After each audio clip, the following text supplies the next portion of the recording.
கர்த்தர் உங்களை எந்த இடத்துல வைத்திருக்கிறாரோ, எந்த வேலையில் வைத்திருக்கிறாரோ அதை உங்கள் முழு பலத்தோட செய்வதற்கு தீர்மானம் எடுங்க.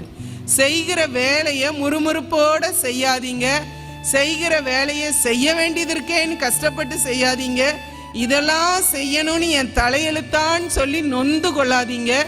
செய்கிற வேலையை முழு பலத்தோடு என்ன செய்யணுமா? செய்யணுமா? தன் கைக்கு நேரிடுகிறத எப்படி செய்யணுமா? முழு பலத்தோடு செய்யணுமா?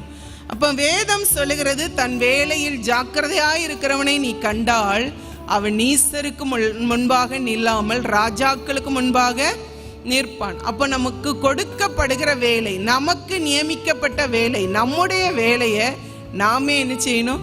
செய்யணும். இன்னும் சொல்றேன், உங்க கையில பலன் இருக்கிற வரைக்கும் உங்க வேலையை நீங்களே செய்யுங்க. இப்படி இருந்துட்டோன்னு வைங்களேன், பிழைச்சிக்கிடலாம். என்னைக்குமே அடுத்தவங்களை நம்பும் போது தான், யாராவது செய்ய மாட்டாங்களான்னு நினைக்கும் போது தான் நமக்கு என்ன வரும்னா பிரச்சனையே வரும். நம்ம கையில பலன் இருக்கிற வரைக்கும் நம் வேலையை நாமே என்ன செய்யணும்? செய்யணும். எது வரைக்கும் பலன் இருக்குன்னா செய்யற வரைக்கும் தான் பலன் இருக்கும்.